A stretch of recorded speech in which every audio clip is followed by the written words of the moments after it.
स्वागत है मेरे दोस्तों आपके अपने इस चैनल जिसका नाम है द सर्चिंग ऑपरेशन।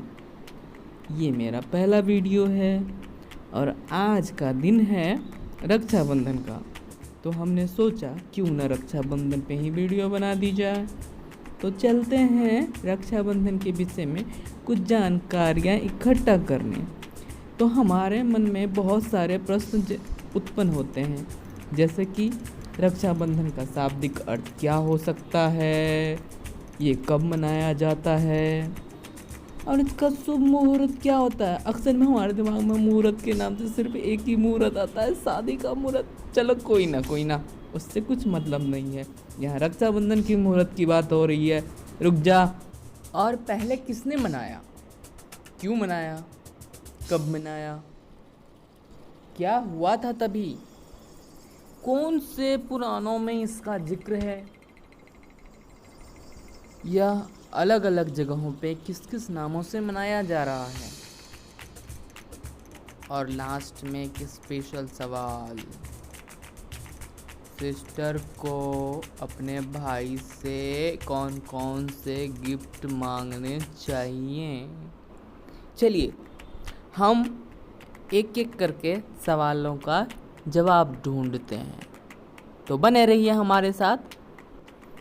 येन बंधोबली राजा दान विंदो महाबल तेन त्वं प्रतिबध्यामि रक्षे माँ चला। ये है रक्षा सूत्र अर्थात राखी बांधने का मंत्र। तो बहन जब राखी बांधती है भाई को तो ये मंत्र का उच्चारण करना चाहिए। दूसरी बात, रक्षाबंधन का शाब्दिक अर्थ होता है रक्षा अर्थात बहन की सुरक्षा, बंधन यानी राखी यानी प्रोटेक्शन के लिए भाई को तैयार हो जाना चाहिए। तो चलते हैं अगले सवाल पे। तो ये कब मनाया जाता है। ये श्रावण मास की पूर्णिमा तिथि को मनाया जाता है, जब भद्रा पृथ्वी पर न हो। तो अगला प्रश्न उठता है कि भद्रा कौन है। भद्रा शनि देव की ही तरह उनकी बहन है और सूर्य देव की पुत्री है। ऐसी पौराणिक मान्यता है कि रावण का विनाश का कारण भाद्र नक्षत्र में उसकी बहन ने उन्हें राखी बांध दिया था, जिसके कारण उन्हें राज्य सहित अपना सारा कुछ गंवाना पड़ा और अंत में मृत्यु को प्राप्त हुए। तो अगला प्रश्न उठता है कि सबसे पहले रक्षाबंधन किसने मनाया। तो इसका उत्तर है भगवत पुराण और विष्णु पुराण में। तो ऐसा घटना हुआ कि भगवान विष्णु ने 52 रूप अवतार लेकर 3 पग में सारे पृथ्वी आकाश पाताल सब कुछ नाप दिया। उसके बाद तो राजा बलि तो बहुत दानी था, बहुत पुण्यात्मा भी था, लेकिन राक्षस था। तो भगवान विष्णु ने उन्हें आशीर्वाद के रूप में पाताल राज्य दिया। तो महाराज बलि ने उनसे आग्रह की कि वो उन्हीं के साथ रहे और उन्हीं के साथ रहकर उनकी राज्य की सुरक्षा करें। तो सुरक्षा करने लगे वो। इसके चलते बैकुंठ धाम खाली हो गया, जिससे लक्ष्मी जी बहुत दुखी हुई। तो लक्ष्मी जी ने जाकर राजा बलि को राखी बांधी, उन्हें अपना भाई बनाया।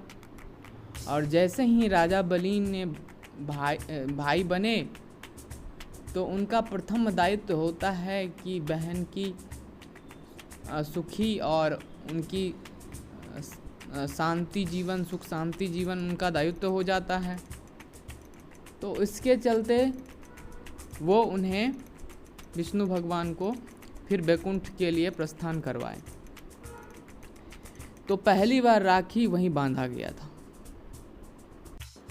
जब पौराणिक कथा चली रही है तो एक कथा और हो जाए। कृष्ण और द्रौपदी का। कृष्ण भगवान कि जब घाव लगा था तो द्रौपदी ने अपना पल्लू फाड़कर उन्हें बांध दिए थे। तो उसके बदले में कृष्ण भगवान अपने भाई धर्म को निभाते हुए जब चीरहरण हो रहा था तो उन्हें निवस्त्र होने से बचा लिए थे। ये कौन कौन से धर्म के लोग मनाते हैं? आजकल तो सब लगभग में सब मना रहे हैं, लेकिन मेनली हिंदू और बुद्ध जो है इस फेस्टिवल को मनाते हैं। अगला प्रश्न है कि ये कौन कौन से रीजन में कौन कौन से नामों से मनाया जाता है? तो ये मेनली साउथ एशिया में मनाया जाता है और ये हरियाणा में सलोनो, नेपाल में जनई पूर्णिमा, ओडिशा में राखी पूर्णिमा, गंभा पूर्णिमा जिसको बोलते हैं, इन नामों से अलग अलग जगह मनाया जाता है। तो हमने एक और प्रश्न के लिए बोला था, तो ये स्पेशल सवाल है ना कि बहन को कौन सा गिफ्ट मांगना चाहिए। तो इसका स्पेशल जवाब ये होगा कि आपका जो मन करे ना वो उठा के आप लेके जा सकते हैं। ठीक है, चलिए इसी के साथ टाटा बाय बाय, फिर मिलते हैं नेक्स्ट वीडियो में। धन्यवाद।